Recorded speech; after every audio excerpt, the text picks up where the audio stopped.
안녕하세요. 30년을 함께 살던 집사람이 바람이 났습니다. 원래는 그런 사람이 아니었는데 늦바람이 무섭다고 하더니 겪어보니 정말 그렇더군요. 바람이 나니까 눈에 아무것도 보이지 않고 주변에서 누가 뭐라고 해도 듣지 않았습니다. 원래는 그런 사람 아니었는데 어떻게 사람이 저렇게 변할 수가 있는지 아무리 생각해도 속이 터지고 답답해서 몇 자 적어봅니다. 저는 올해 53이고 집사람은 올해 50입니다. 집사람은 결혼하고 지금까지 밖에 나가서 일이라고는 해본 적이 없는 사람입니다. 저는 결혼 초에는 전자제품 회사에 다니다가 나중에는 전자제품 대리점을 시작해 일을 하고 있는데 재벌이도 괜찮고 결혼하기 전에 집사람 고생 안 시키겠다고 약속한 것도 있어서 밖에 나가서 돈 벌어 오라고 한 적도 없고 집사람 스스로 돈을 벌겠다고 나간 적도 없습니다. 젊었을 때는 아들, 딸 공부시키고 뒷바라지하며 살림하느라 정신없었고 애들 대학 가고 나서는 침술방을 좋아해서 동네 사람들 만나서 가끔 침술방 가는 게 일과의 전부였습니다. 집에만 있는 시간이 많으니 집에서 드라마 보다가 잠만 자고 조금씩 갱년기가 찾아오는 것 같아서 제가 그때마다 생활비 외에 웃돈을 쥐어주고 밖에 나가서 옷이라도 하나 사 입고 미용실 가서 머리라도 하면서 기분 전환하라고 했죠. 손에 쓸 돈이 있어서 그런지 그때부터 집사람의 외출이 조금씩 잦아졌습니다. 기분도 훨씬 좋아 보이더라고요. 옆에 있는 사람이 활기차 보이니까 저도 덩달아 기분이 좋고 힘이 났습니다. 노래를 별로 좋아하는 사람이 아닌데 집에 오면 노래도 흥얼거리고 오랜만에 집안에도 활기가 뛰는 것 같았습니다. 그런데 기분 좋고 활기찬 것도 어느 정도여야지 옆에서 지켜보니 조금 과하다 싶은 생각이 들었습니다. 안 하던 화장을 매일 하고 향수를 뿌리고 어떤 날은 하루 종일 뭐라고 돌아다녔는지 집안에 설거지며 빨래며 그대로 놔두고 집안일은 손도 까딱 안 했더라고요. 하늘이 두 쪽 나도 집안 정리 안 된 것은 눈 뜨고 못 보는 사람인데 정말 이상하다 싶었습니다. 그래서 제가 밖에 놀러 다니는 건 좋은데 집안일은 좀 하고 돌아다녀라 한마디 했죠. 평소 같으면 오늘 바쁜 일이 있어 그래서 하고 넘길 텐데 그날은 저한테 짜증을 내면서 잔소리 좀 그만해 짜증나 하는 겁니다. 아니 제가 뭘 했다고 이렇게까지 짜증을 내나 싶었죠. 그런데 그 후로도 지금까지 안 하던 이상한 행동은 계속됐습니다. 옷을 새로 사 입었는데 나이 50에 전혀 어울리지 않는 20대 아가씨들이나 입을 법한 속이 비치는 옷을 사 입지를 않나 속옷도 색깔 화려하고 민망한 것들을 사놨더라고요. 그리고 퇴근하고 집에 들어가면 사람이 들어온 걸 아는지 모르는지 방구석에 틀어박혀서 나오지도 않았습니다. 뭐하고 있나 싶어서 들여다보면 동영상을 틀어놓고 보면서 화장하는 법을 배우고 있더라고요. 한번 동영상을 틀어놓으면 나올 생각을 안 해서 밥 안 하면 또 짜증을 막 내면서 당신은 나한테 밥 달란 말밖에 할 말이 없어. 내가 당신 밥 차려주는 사람이야 이러는 겁니다. 그래서 저도 그날은 짜증이 나서 밥때가 되면 밥을 줘야 할 거 아니냐고 했더니 배에 거지가 들어앉았냐는 등 저러니까 어느 여자가 좋아하겠냐는 등 내가 저런 꽉 막힌 인간하고 그 세월을 살았다는 등 하더니 휙 나가버리는 겁니다. 진짜 왜 저러나 싶고 내가 뭘 잘못했나 싶고 황당하더라고요.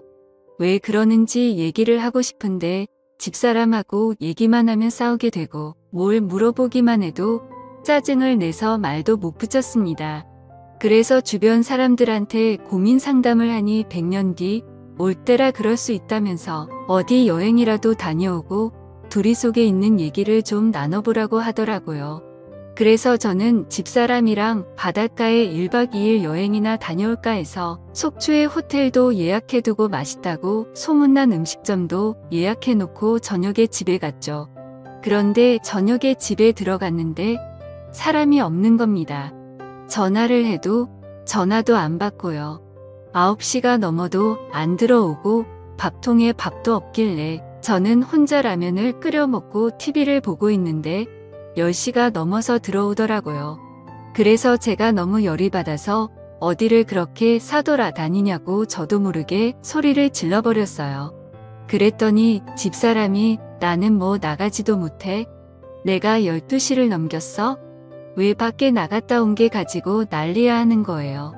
그래서 제가 가면 어디 간다고 하든지 나갔으면 전화나 받든지 이 시간까지 아무 연락도 없는 게 정상이냐 했더니 그러면 자기가 비정상이냐면서 막 화를 내면서 문을 닫고 방으로 들어가 버리는 겁니다. 저는 이게 아닌데 오늘 여행 가자고 얘기를 하려고 했는데 본의 아니게 또 이렇게 싸움이 되니 나도 참 안심하다 싶었습니다. 그래서 저는 마음을 좀 진정시키고 집사람이 있는 방으로 들어갔습니다. 제가 들어가니까 전화를 하다가 급하게 끊더니 왜 소리도 없이 들어와서 전화하는 걸 엿듣냐고 하더라고요. 그래서 제가 그런 게 아니다. 할 말이 있어서 들어왔다. 우리 여행 간 지도 오래됐는데 어디 바닷가 가서 맛있는 것도 먹고 바람이나 쐬고 오자 했더니 대뜸 한다는 말이 내가 당신이랑 여행을 왜 가? 무슨 재미로? 혼자 갔다 와 하더군요. 저는 너무 기가 막혀서 도대체 왜 그래? 내가 뭐 잘못한 게 있어? 섭섭한 거 있으면 말을 해. 자꾸 그렇게 짜증내지 말고라고 했더니 당신은 잘못한 게 없어. 내가 다 잘못했으니까 이혼하자 하더라고요. 너무나 생각지도 못한 말이라 제가 혹시나 잘못 들었나 싶어서 뭐라고 뭘 하자고 했더니 이혼하자고. 나 사랑하는 사람 생겼어. 제가 너무 기가 막혀서 너 바람났냐 했더니 한다는 말이 더 가관입니다. 자기는 바람난 게 아니라네요. 자기는 뒤늦게 사랑하는 사람을 만났을 뿐이라고 하더라고요. 그래서 제가 그게 바람이 아니고 뭐냐 했더니 우리 사랑을 바람으로 부르지 말라고 하네요. 하참 이 정도면 미쳐도 단단히 미친 거 아닙니까? 외도 현장을 들킨 것도 아니고 지 스스로 남자 만난다고 자수를 하고 당당히 이혼을 하자고 하다니요. 늦바람이 들어도 단단히 들었구나 싶었죠. 그래서 제가 말했습니다. 정신 나갔어? 지금 당신 나이가 50이야. 지금 어디서 누구를 만나서 무슨 짓을 하고 다니는 거야? 어디서 이혼이고 무슨 개뿔 사랑이야? 제정신이야? 했죠. 그랬더니 오히려 자기가 더 큰 소리를 치는 겁니다. 나 미쳤어. 그러니까 이혼하자고. 나는 이날 이때까지 사랑이 뭔지도 모르고 살았어.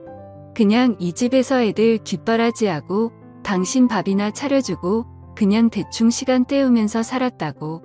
그런데 나 이제는 그렇게 안 살 거야. 나 정말 다시 태어난 것 같아. 그 사람하고 수도 없이 잤어. 자니까 너무 좋아. 나이 50에 사랑하는 사람을 만나서 앞으로 사랑만 하면서 살 거니까 당신도 다른 사람 만나서 새 출발을 해. 한동안 이상한 건 알았지만 이렇게 갑자기 이혼 통보를 받으니 너무 얼떨떨하고 비참하기까지 했습니다. 제가 외도를 한 것도 아니고 제가 돈을 안 벌어준 것도 아니고 나한테 도대체 왜 이러나 싶었죠. 저는 집사람이 무슨 우울증이 있어서 그러나 싶어서 붙들고 얘기를 해봤습니다. 그런데 돌아오는 얘기는 똑같더라고요. 자기는 사랑하는 사람이 생겼고 자기는 앞으로 사랑하는 사람하고 살 거라고요. 그러니 자기는 떠날 거라고요. 그래서 제가 도대체 그 인간이 누구냐고 물었죠. 어쩌다 그 인간 꼬임에 넘어갔냐고요. 그랬더니 저보고 함부로 말하지 말라면서 그런 얘기 들을 사람 아니라고 하대요. 내가 사랑하는 사람을 당신이 알 필요 없지 않냐고요. 저는 너무 기가 막혔습니다. 애들한테도 전화를 해서 니네 엄마가 이상하니 니네 엄마하고 얘기 좀 해봐라 했죠. 그런데 애들한테도 똑같은 말을 한 모양이더라고요. 니네도 이제 다 키웠으니 자기도 이제 자기 인생 살 거라고요. 저는 도대체 누구를 만나고 다니기에 저렇게 정신을 못 차리나 싶어서 며칠일도 안 하고 집사람 뒤를 따라다녀 봤어요. 그런데 의외로 매일 만나는 건 아닌 것 같았어요. 제가 집사람 뒤를 밟은 지 3일째 오후 1시 조금 넘었을 때였어요. 집사람이 누군가를 기다리고 있는데 차가 집사람 앞에 멈춰서더니 집사람을 태우고 가는 거예요. 저도 따라갔죠. 그 차는 시내에서 멀리 떨어진 모텔로 들어가더라고요. 저도 따라 들어갔어요. 그리고 차에서 내리는 두 사람을 봤는데 제 눈으로 보고도 믿지 못하겠더라고요. 나이가 20대 중반쯤 됐을까요? 엄청 젊어 보이는 아니 엄청 어려 보이는 남자의 팔을 집사람이 꼭 끌어안고 숙박업소 안으로 들어가는 겁니다. 그래서 제가 대놓고 소리쳤습니다. 이 정신나간 연놈들이 여기서 뭐 하냐고요. 네가 만나는 사람이 이 사람이냐고요. 네가 사랑한다는 그놈이 새파란 놈이냐고 물었죠. 그랬더니 그놈은 놀라서 차에 타더니 집사람을 놔두고 도망치다시피 차 타고 가버리더라고요. 집사람은 난리가 났어요. 너 때문에 저 사람 같다면서 입에 거품을 물고 난리를 치더니 당장 이혼하고 제발 내 인생에서 좀 꺼지라고 하더군요. 저 그날 너무 충격받았습니다. 이건 아무리 붙잡고 달래도 안 되는 거라는 생각이 들더군요. 그래서 그 이후 더 이상 아무것도 묻지 않고 그 사람이 그렇게 원하는 이혼을 해줬습니다.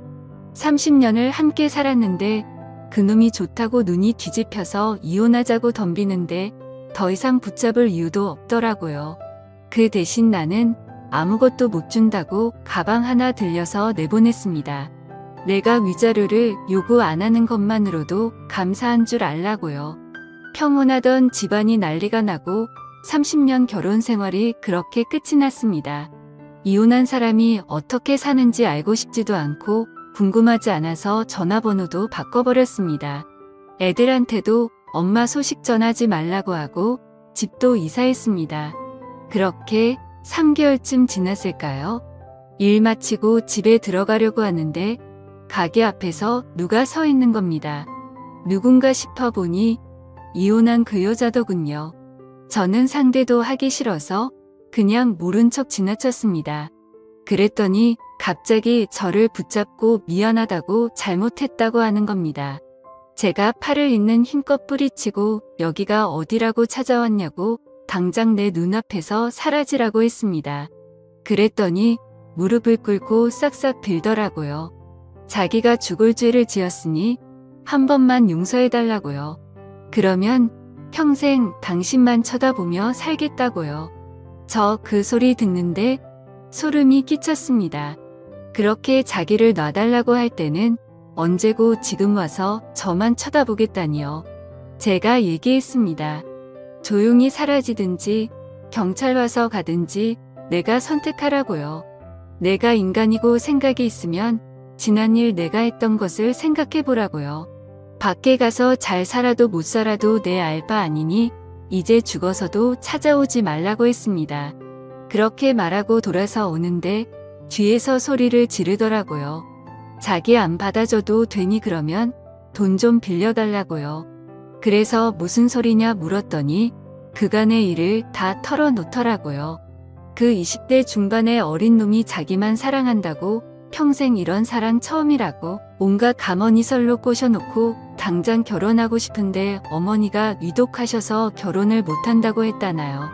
엄마가 큰 수술을 하셔야 하는데 지금까지 엄마 병원비가 너무 많이 들어가서 수술 비용이 모자라다고 돈이 필요하다며 돈을 좀 빌려달라고 했대요. 결혼하면 그 돈 꼭 갚겠다고 행복하게 해주겠다고요. 그래서 이 바보 같은 여자가 자기 앞으로 들어놓은 연금보험을 해지해서 5천만 원을 줬는데 그 뒤로는 아무리 연락해도 연락이 닿지 않더라는 겁니다. 엄마가 있다는 병원에 찾아가 보니 그런 사람은 아예 있지도 않고 그 사람이 다녔다는 회사에 전화해 보니 그 회사에도 그런 사람이 없다고 했답니다. 뒤늦게 정신이 들어서 경찰서에 가서 신고를 하니 그 사람 신고한 사람이 한두 명이 아니었다고 하더라고요. 알고 보니 그 젊은 놈이 40대 50대 여성들을 대상으로 사랑한다고 접근해서 돈을 빼돌렸던 거죠. 그렇게 걸려들어서 신고한 사람만 지금 7명이랍니다.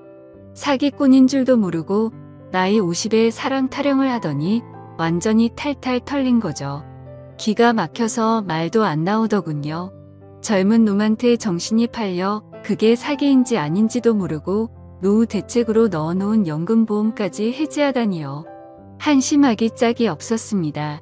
제가 그 여자한테 얘기했어요. 네 무덤 네가 팠으니까 죽든 살든 네가 알아서 해. 다 네가 저지른 일이고 네가 받은 죗값이야. 나는 너한테 그런 돈 빌려줄 이유도 없고 너한테는 10원짜리 동전 하나도 아까우니까 2번 다시 내 앞에 나타나지 마. 그리고 나도 네 말처럼 다른 사람 만나서 제2의 인생 살 테니 남의 남편 될 사람 찾아와서 방해하지 마. 알았어? 그 여자 눈물을 뚝뚝 흘리더라고요. 그래서 한마디 더 해줬습니다. 평생 거짓골로 살고 싶지 않으면 그렇게 눈물 흘릴 시간에 지금이라도 정신 차리고 가서 네 몸으로 일할 수 있는 일자리나 구해보라고요. 이게 내가 네한테 해주는 마지막 충고라고요. 그리고는 저는 돌아서 와버렸습니다. 솔직히 저는 그 사랑이라는 것이 뭔지 모르겠습니다. 사랑한다고 눈이 뒤집혀서 평생을 살아온 사람한테 등을 돌리는 것도 이해가 안 되고요. 저는 한평생 한 솥밥 먹으며 이런저런 얘기하며 살아가는 것이 사랑이라고 생각하는데 사람마다 사랑의 기준이 다른 모양입니다. 처음 결혼한 사람과 있는 정 없는 정 다 떨어진 채로 헤어졌지만 만약 저에게 또 한 번의 인연이 찾아온다면 앞으로 잘 살고 싶습니다.